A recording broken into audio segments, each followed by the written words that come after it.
Nós vamos ler um pedaço aqui do capítulo 17 de 1 Crônicas, o primeiro livro das crônicas dos reis de Israel e Judá.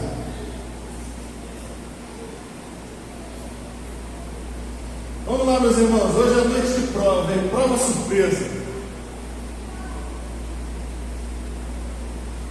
O templo do Senhor, aliás, eu vou voltar antes do templo do Senhor, o tabernáculo de Moisés. Existia no tabernáculo de Moisés um lugar santo e um lugar santíssimo, certo? Quem que ficava dentro do lugar santíssimo, do santo dos santos? A Arca da Aliança, nota 10, meus irmãos. A Arca da Aliança simbolizava a presença do Deus vivo. Era o que simbolizava aquele móvel, aquela pequena arca. Acontece que nos últimos dias do sacerdote Eli, sendo Samuel ainda jovem, o Senhor permitiu que a Arca da Aliança fosse levada pelos filisteus. Vocês se lembram dessa história? Os filisteus levaram a Arca da Aliança porque os filhos do sacerdote Eli eram maus e porque eles ousaram tirar a Arca da Aliança, que deveria ficar no lugar santíssimo, dentro lá do tabernáculo, e levar para uma batalha, para assim fazer aquilo que o Senhor Jesus disse que não se pode fazer: não tentarás o Senhor teu Deus. Levando a arca como um amuleto, pensavam eles que estavam forçando a mão de Deus e que Deus teria que abençoar e dar a vitória, mas não é assim que funciona. O Senhor, Ele é Deus, Ele é soberano. Na sua soberania, permitiu o Senhor que Israel perdesse aquela batalha. A arca foi levada pelos filisteus. Enfim, muita coisa rolou ali. Vou dar aqui rapidamente um pano de fundo. Os filisteus levaram e colocaram a arca diante do Deus deles, que se chamava Dagon. E Dagon, no dia seguinte, estava prostrado diante da Arca da Aliança. E depois os filisteus foram lá e levantaram a estátua do Dagon. E no dia seguinte, de novo, Dagon estava prostrado, só que as mãos tinham sido cortadas e a cabeça do Dagon também. E não obstante, além disso, o Senhor também começou a causar problemas físicos, doença nos filisteus. Chegou a um certo ponto que um sábio lá dos filisteus, consultado, disse: olha, vamos mandar essa arca de volta para Israel agora. Como é que nós vamos saber que foi mesmo o Deus de Israel que causou todo esse problema, toda essa doença? Faz o seguinte, pega um carro de boi, mas nós não vamos colocar 2 bois, nós vamos colocar 2 vacas. 2 vacas, duas vacas que tenham acabado de ter filhotes. Porque uma mãe que está amamentando, hipótese alguma, vai deixar os seus filhotes.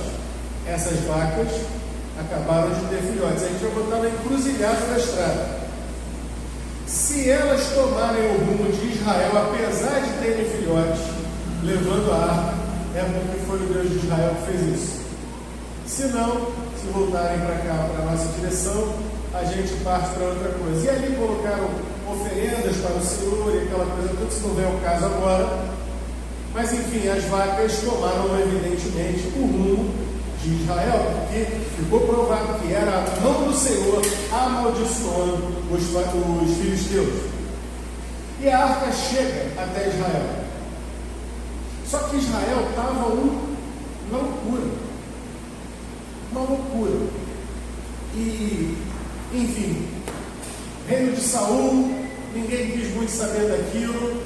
A arca foi parar na cidade de Kiriat Jearim. E se você abrir a sua Bíblia, não agora, mas na sua casa, e achar lá o primeiro livro do profeta Samuel, no capítulo 7, você vai ver que a arca não ficou um dia, uma semana, ou mesmo um mês em Kiriat Jearim. A arca ficou abandonada, a presença de Deus ficou abandonada em Kiriat Jearim por 20 anos. colocar em perspectiva. Lembra do tsunami que aconteceu lá na Tailândia? Pois é, isso tem 20 anos. Tem esse tempo todo que isso aconteceu. Durante esse tempo todo, ninguém se preocupou em trazer a Arca da Aliança e colocá-la no devido lugar. O tempo passa, vem o reino de Saul, entra Davi, aquela coisa toda, e chegamos aqui agora, a 1 Crônicas, no capítulo 17. Vemos Davi, um rei, um homem consolidado no poder. E o versículo 1, vamos começar a leitura então na NVT.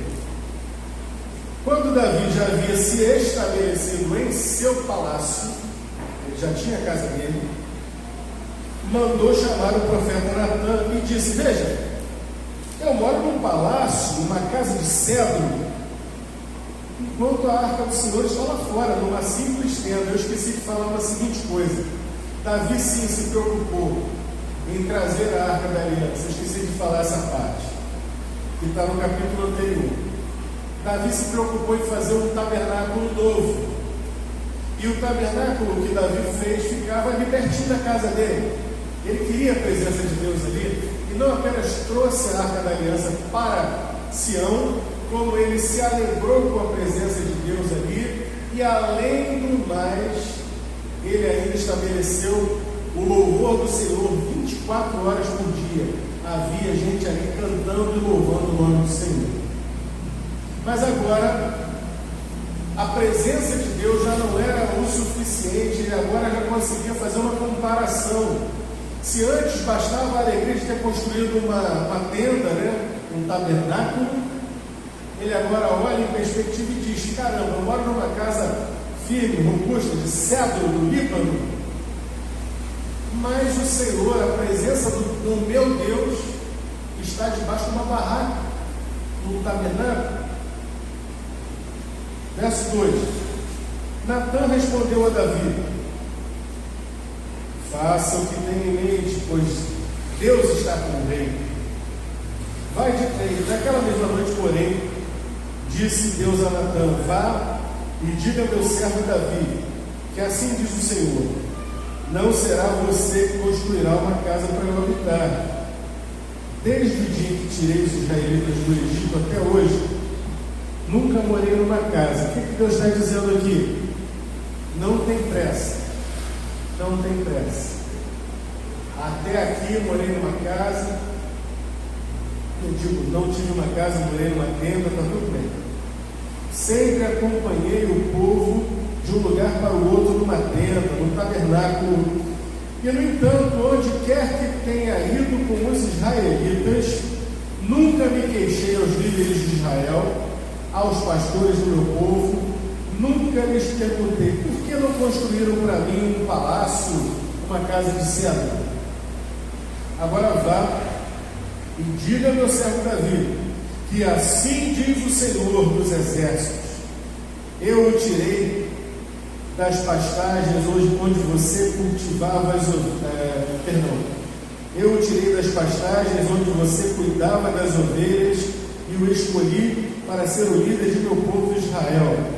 Às vezes é uma leitura porque eu estou com a versão antiga na cabeça. Tirei você de trás das malhadas, estive com você por onde andou e destruí todos os seus inimigos diante de seus olhos. Agora tornarei seu nome tão conhecido quanto o dos homens mais importantes da terra. Providenciarei uma terra para meu povo Israel e os plantarei num lugar seguro, onde jamais serão perturbados. Nações perversas não os oprimirão como fizeram no passado, desde o tempo em que nomeei juízes para governar o meu povo Israel. Também derrotarei todos os seus inimigos. Além disso, eu declaro que o Senhor fará uma casa para você, uma dinastia real. Pois, quando você morrer e se reunir a seus antepassados, escolherei um de seus filhos, de sua própria descendência, e estabelecerei o seu reino. Ele é que construirá uma casa para mim, e estabelecerei seu trono para sempre. Eu serei seu pai, e ele será meu filho. Jamais retirarei dele meu favor, como retirei daquele que governou antes de você, Saul. Eu confirmarei para sempre como rei sobre a minha casa e sobre o meu reino, e seu trono será estabelecido para sempre. Natã voltou até Davi e contou ao rei tudo que o Senhor tinha revelado. E o resto do capítulo é Davi maravilhado. E se você pegar os textos que vêm depois desse versículo até o fim do capítulo, você vai encontrar vários textos que você já leu em Salmos. Davi salmodia o nome do Senhor. Vamos orar. Pai amado, fala conosco, nos abençoa, nos alimenta. Ser conosco, no nome do Senhor Jesus. Amém. Que texto interessante, meus irmãos. O que esse texto nos apresenta? O que esse texto nos traz à memória? O que esse texto nos traz à atenção? Vemos que o Senhor, ele até então habitava num tabernáculo. A presença de Deus habitava num tabernáculo. E esse tabernáculo foi estabelecido pelo próprio Senhor. Foi Ele que deu as ordens de como deveria ser feito o tabernáculo, o que deveria ser colocado ali dentro, como deveria ser feita a arca da aliança, como deveriam ser feitas as coisas. E tudo funcionou, o culto funcionava. Mas agora nós vemos um homem chamado Davi, rei sobre todo Israel. E Davi tem um coração diferenciado. Davi, ele teme ao Senhor, mas mais do que simplesmente temer ao Senhor, Davi amava o Senhor. Davi confiava no Senhor. E ele confiava em Deus de tal forma que na sua juventude ele enfrentou o quê? O gigante Golias. E disse para o gigante: você vem a mim com espada, com escudo, com tudo isso aí. Eu, porém, vou contra ti em nome do Senhor dos exércitos. E ele venceu. Davi já tinha enfrentado o urso, já tinha enfrentado o leão, já tinha enfrentado o gigante, já tinha enfrentado o rei maluco que queria matá-lo, quase o espetou com uma lança na parede. Tudo isso Davi havia experimentado e vencido pelo poder, pela graça e pelo amor do Senhor Deus. E ele amava o Senhor profundamente, profundamente. E a certa altura ele olha e diz: não é justo que o meu Deus esteja com a sua presença, com a sua arca lá em Kiriat Jearim. Não, vou trazê-lo para mais perto. Eu quero Deus perto de mim. Meus irmãos, observem um homem que a única coisa que ele tinha era a arca da aliança. Ele tinha a lei de Moisés, e ele tinha a história de Israel, e ele vê naquela arca da aliança a presença de Deus, e ele diz: eu quero Deus aqui perto de mim. Nós hoje temos a Bíblia completa. Nós temos todo o relato do amor de Deus pela humanidade disponível. E por aí, aqui não tem não, em nome de Jesus, mas por aí, eu ouço falar que tem crente que tem Bíblia em casa e não abre a Bíblia a semana inteira. Você pode imaginar uma coisa dessa? Que não está preocupado em se derramar na palavra de Deus e aprender sobre o amor de Deus. Enquanto Davi estava preocupado em colocar ali a arca da aliança próximo, não só próximo dele, mas também colocar cantores ali, estabelecer um culto alegre diante do Senhor, ministrando louvor ao Senhor. Tem crente que consegue passar a semana inteira sem se lembrar de um louvor, sem cantar: Santo, Santo, Santo é o nome do Senhor dos exércitos. E aí a gente para e pensa: meu pai, que há de errado? Que frieza espiritual é essa que nos atinge? Que faz com que o ser humano que diz que é de Jesus não busque o Senhor? O pastor da minha juventude, o pastor que eu amo, eu folgo pelo visto, fala, fui eu que vi, eu assisti um vídeo dele falando isso, falando, a minha carne não deseja a Bíblia. Se eu deixar por minha conta, eu não vou ler a Bíblia. E se eu não ler a Bíblia hoje, eu não vou ler amanhã, eu não vou ler depois da manhã. Sabe por quê? Porque a Bíblia, ela nos confronta com o nosso pecado, com a nossa finitude, com as nossas falhas, com os nossos erros. Mas você nunca foi confrontado com as suas falhas, com os seus erros, da maneira como Davi foi. Lembra que eu contei agora que Davi trouxe a arca para perto dele? Pois é, mas foi em duas etapas. A primeira tentativa dele trazer a arca da aliança foi usando o método filisteu de transporte de arca de aliança. Usou um carro de boi para tirar de Kiriat Jearim e foi levando pela estrada. E o carro de boi foi balançando. E a certa altura parecia que a arca iria tombar. E um jovem chamado Uzá colocou a sua mão para amparar a arca da aliança. E ao fazer isso, Uzá morreu no ato. Aí ficou aquele climão. Caramba, é a presença de Deus mesmo. Estamos errando, o que estamos fazendo? Davi falou, para tudo. Para tudo. Mandaram a arca para a casa de um levita e lá ficou. E ali, a arca ficou por 3 meses. E a casa daquele levita foi abençoada. E aí Davi disse, bom, não há uma maldição, por assim dizer. Vamos procurar fazer a coisa certa. Ele pega os levitas, ele pega os estudiosos da lei e diz, o que a gente vai fazer com essa arca? Aí eles se preocupam em ler na lei de Moisés, como é que fazia, tudo direitinho. Afinal, a arca estava 20 anos fora dali. Aí a arca tem que ser carregada pelos varais, e os varais sobre os ombros dos levitas. Então é assim que a gente vai trazer. E vamos agregar mais. Você pensa que Davi ia desanimar? Poxa, morreu um rapaz por minha causa, porque eu não soube fazer o transporte da arca do Senhor. Sabe, deixa essa arca para lá. Não, ele foi buscar o jeito dele de fazer o certo. Você já experimentou na sua vida uma coisa tão drástica assim? Tem gente que briga com Deus por coisa besta.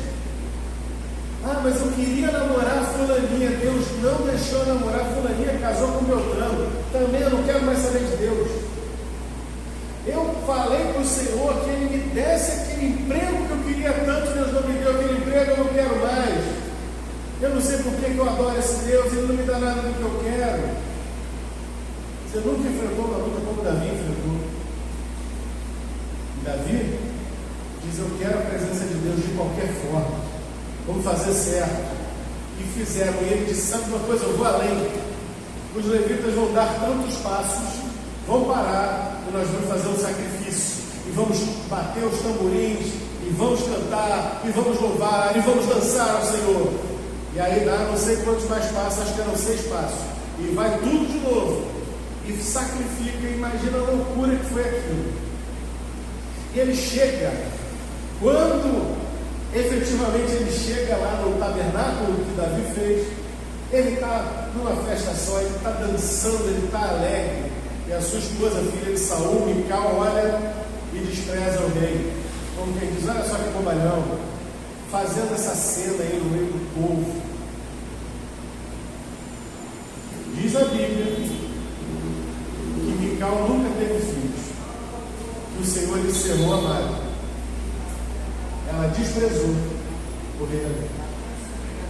E assim foi. A arca chega. A arca está no seu lugar. E agora Davi diz, bom, não é suficiente, a presença de Deus está lá, Deus está sendo louvado, mas eu quero eu quero mais.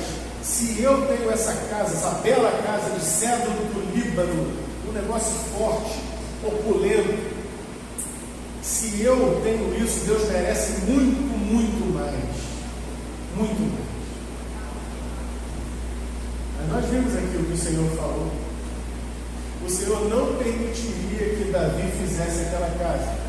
Não nesse texto de Crônicas, mas em Reis, nós vamos ver que o Senhor não permite, porque disse: Davi, você é um homem de sangue, você é um homem de batalhas, um homem de guerra. Fica tranquilo que ao teu filho eu darei paz com os seus inimigos e ele vai construir essa casa. Que balde de água fria, eu não vou poder construir a casa de Deus. Alguns pensariam: bom, eu tentei, eu fiz tudo que eu podia, agora eu não posso fazer mais nada. Sabe por que a gente falaria isso? Porque a gente não está prestando atenção no todo. O todo do texto não diz só isso. Não diz assim: Davi, você não vai construir. Vamos reler um pedaço. Olha o que ele disse: você não vai construir, mas, verso 8: estive com você por onde andou, destruí todos os seus inimigos diante de seus olhos. Agora,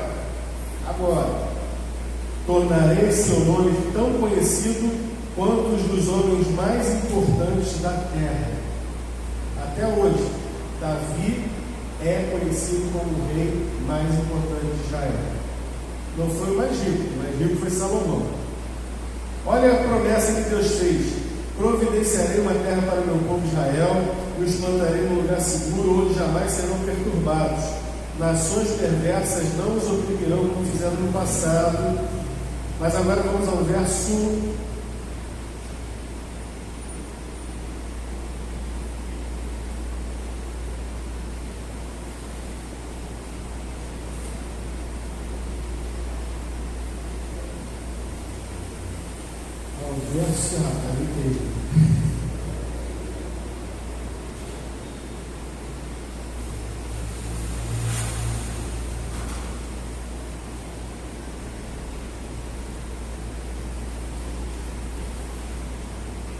Aqui, verso 11: pois quando você morrer sem ouvir os seus antepassados, escolherei um de seus filhos, de sua própria descendência, estabelecerei o seu reino. Ele construirá uma casa para mim, e estabelecerei seu trono para sempre. Eu serei seu pai, ele será meu filho. Jamais retirarei dele meu favor, como o retirei daquele que governou antes de você. Eu o confirmarei para sempre como rei sobre a minha casa, sobre o meu reino, e o seu trono será estabelecido para sempre.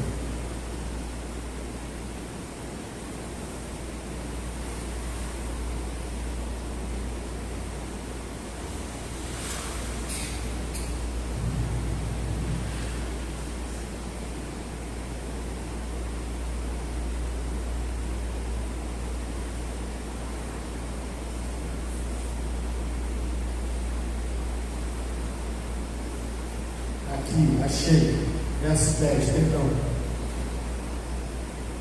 A gente fica trocando de Bíblia até nisso.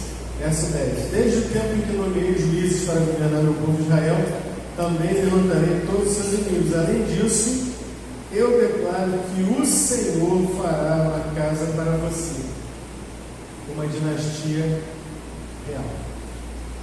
O que está acontecendo aqui? Deus está interferindo os povos. Ele disse: você amorosamente quis construir uma casa para mim. Eu não preciso, mas eu aceito. Só que é o seguinte: não é você que vai construir para mim, é o seu filho. E sabe de uma coisa? Eu vou construir uma casa para você. O Senhor inverte os povos, inverte as polaridades. Ao invés de Davi construir uma casa para o grande nome do Senhor, o Senhor disse: não, eu vou estabelecer uma casa para você, uma casa real, uma casa que o reino não deixará de estar sobre os seus ombros. E nós sabemos que o Senhor está falando aqui de algo muito além do que Davi poderia ter pensado. Talvez Davi estivesse pensando numa dinastia de reis sobre Israel, mas o Senhor estava falando não só do reino, que não se apartou, mas ele estava falando especificamente sobre o Rei dos Reis, o Senhor dos Senhores, o grande descendente de Davi, que seria o Messias, aquele que viria para libertar verdadeiramente o seu povo, Israel, o Senhor Jesus. Veja como ele é conhecido, como ele já era conhecido, o Messias, no Novo Testamento, antes mesmo de aparecer. Todos já sabiam que ele seria filho de Davi, por causa desta promessa. Quando o cego Bartimeu começa a berrar pelas ruas de Jericó, ele chama filho de Salomão, é isso? Filho de Davi. Quando Salomão se apresenta, inclusive no livro de Provérbios, todas as apresentações dele, ele não vai dizer assim, eu sou Salomão, o grande rei, vai dizer, eu sou filho de Davi. Habito na cidade de Davi. Davi é o grande nome de Israel. Por quê? Porque o Senhor estabeleceu uma casa para Davi, um reino que não terá fim, por causa do amor que Davi teve por ele, pelo Senhor. Meus irmãos, o que é que isso nos ensina? Nos ensina quando nós falamos que vivemos no tempo da graça, e que aqui nesse tempo, no Antigo Testamento, era o tempo da lei e tal e coisa. O pessoal gosta de fazer essa distinção entre o tempo da lei e o tempo da graça. Não vai por aí não. Não vai por aí não, porque aqui no tempo da lei nós vemos um homem que amava profundamente ao Senhor e que recebeu graça sobre graça tantas vezes na sua vida. Ele vai declarar: a tua graça é melhor a vida. Ele declara isso. A palavra de Deus era amada por Davi. Davi tinha um verdadeiro desejo por andar com o Senhor, por estar com o Senhor, por servir ao Senhor. Ele amava o Senhor, ele tinha o Senhor tão próximo de si. Ele escreve o Salmo 23. Davi era um pastor. Vimos que o Senhor falou aqui para ele: eu tirei você lá, de trás das malhadas, de trás dos rebanhos. E na hora que Davi vai escolher um tema para dizer do seu louvor ao Senhor, ele vai dizer: o Senhor é o quê? O meu pastor. Nada me faltará. Deitar-me faz verdes pastos, guia-me mansamente às águas tranquilas. Ele contava com o pastor dele. Ele sabia que, sendo ovelha do pasto do supremo pastor do Senhor, ele poderia se deitar na relva verde. Sabe por quê? A ovelha, o que a ovelha se alimenta? De grama, de capim. Se a ovelha chegou ao ponto de se deitar nos verdes pastos, é porque ela está muito bem alimentada, está sobrando, não está faltando, muito pelo contrário, está sobrando alimento a ponto dela poder estar satisfeita e ainda se deitar sobre os verdes pastos. É isso que Davi está dizendo: olha, o Senhor, ele não me trata com miséria, não, ele me dá, é muito. Guia-me mansamente nas águas tranquilas. Coisa boa. Esse é Davi. E nós, o que temos a aprender com isso, meus irmãos? Temer ao Senhor é coisa muito boa, devemos temer ao Senhor, servir ao Senhor, buscar ao Senhor, tudo isso, mas temos exercitado o amor ao Senhor. Você, no seu momento particular, privado lá, que você está orando, que você está lendo a palavra, você consegue louvar ao Senhor, dizer: Senhor, obrigado pela vida, pelo teu amor, pelo teu cuidado. Eu amo o Senhor, porque o Senhor me tem feito bem. Certa vez eu vi um pastor americano que ele dizia: olha, meu pai era muito durão, muito duro na queda, não era um cara muito emotivo assim, então eu tinha problemas em imaginar Deus como meu pai. Mas eu aprendi com a Bíblia a como me relacionar em amor com Deus. Porque lá em casa a gente não tinha esse chamego, ele disse. Então o que eu comecei a fazer? Já que eu não conseguia expressar no meu coração palavras de amor, de louvor ao Senhor, eu comecei a ler os salmos para Ele. Sim, porque os salmos são verdadeiramente sentimentos humanos expressos e em amor para Deus. E ele falou, isso me fez bem. Me fez bem declarar pela minha boca algo que Davi escreveu há 3.000 anos atrás: o Senhor é o meu pastor, e nada me faltará. Amo o Senhor, porque Ele me tem feito bem. Verdadeiramente bom é o Senhor para Israel. Aquele que habita no esconderijo do Altíssimo, à sombra do Onipotente descansará. Direi do Senhor, Ele é o meu Deus. E por aí vai, por aí vamos. Davi expressava isso porque fluía do seu coração. Talvez do seu não flua dessa forma. Então faça isso. Use a palavra, use o que já está escrito para exercitar essa coisa de dizer que ama, de expressar amor pelo Senhor. Diga para o Senhor que você o ama, diga para o Senhor como Ele é importante na sua vida. Eu sou pai da Heleninha ali, eu gosto de ouvir quando ela me diz que me ama, eu também digo que a amo. Já pensou se o nosso relacionamento foi só pai, eu preciso disso? Tá bom, filha, toma. Às vezes a gente trata Deus assim: Senhor, eu venho pedir ao Senhor uma necessidade que está pegando aqui para mim, estou com necessidade, preciso mudar de emprego, preciso mudar de casa, preciso me casar, preciso, eu quero, me dá. Aliás, Salomão escreveu sobre isso. Quem é que tem duas filhas chamadas Da? Sanguessuga.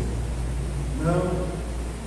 Devemos não explorar o nosso Deus, mas devemos expressar o nosso amor, viver o amor dele para conosco, como Davi viveu. Davi tinha um relacionamento íntimo de amor com o Senhor, e mesmo quando Deus pesava a mão sobre o pecado dele, todas as vezes ele se rendeu. Todas as vezes ele se rendeu. Todas. A gente tem que se render ao Senhor e dizer: Senhor, eu estou aqui para o que o Senhor quiser. Davi recebeu algo que ele jamais poderia experimentar. Ele disse: quero te dar uma casa, Senhor. O Senhor disse: não vai me dar casa não, eu é que vou te dar. Eu é que vou te dar uma casa. E não vai ser uma casa à toa, não, vai ser uma casa eterna. E vai ser um nome entre os maiores da história.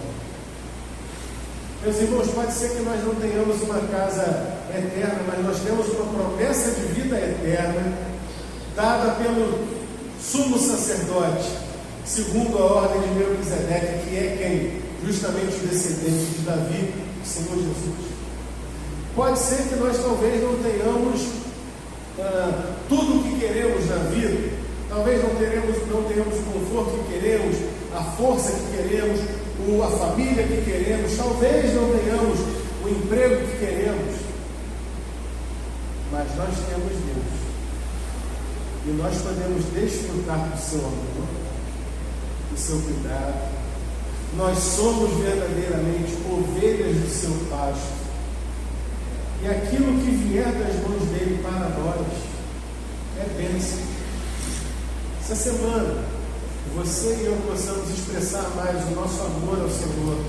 Não nessa moeda, nessa coisa da moeda de troca. Não, então agora eu entendi. Eu vou expressar o meu amor ao Senhor e Deus vai fazer algo comigo. Não faça isso não. Expressa verdadeiramente. Busca o Senhor, amor. Busca conhecer ao Senhor. Os homens e mulheres da Bíblia que verdadeiramente foram abençoados pelo Senhor foram os que amaram. Moisés amava profundamente o Senhor, Davi amava profundamente profundamente ao Senhor. Eles amavam profundamente ao Senhor. Os discípulos amavam profundamente os seus. Um deles ficou conhecido até mesmo como o apóstolo do amor. Que seja uma semana de expressão de amor pelo nosso Deus, de experimentar a presença dele. Faça como Davi, traga Deus para perto. Não tema, mas traga o Senhor para perto de ti. Ah, mas aí eu não sei. Tem gente que pensa assim: eu preciso primeiro me consertar para depois então falar com Deus. Não. Adão e Eva estavam todos errados, escondidos. O que Deus fez? Adão, cadê você? Se apresenta.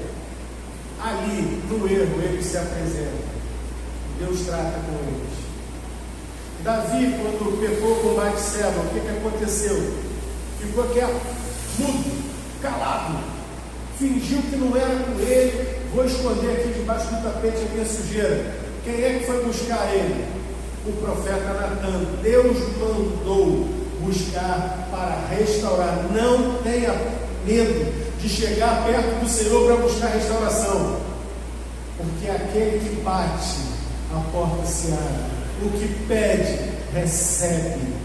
Pode clamar ao Senhor. Você pode chegar sujo diante do Senhor, porque o trabalho do Senhor é limpar.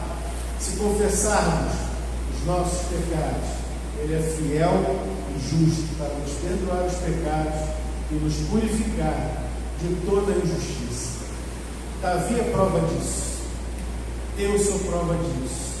Senhor, já tem provado o seu amor por nós. Vamos nós expressar o nosso amor por Ele essa semana?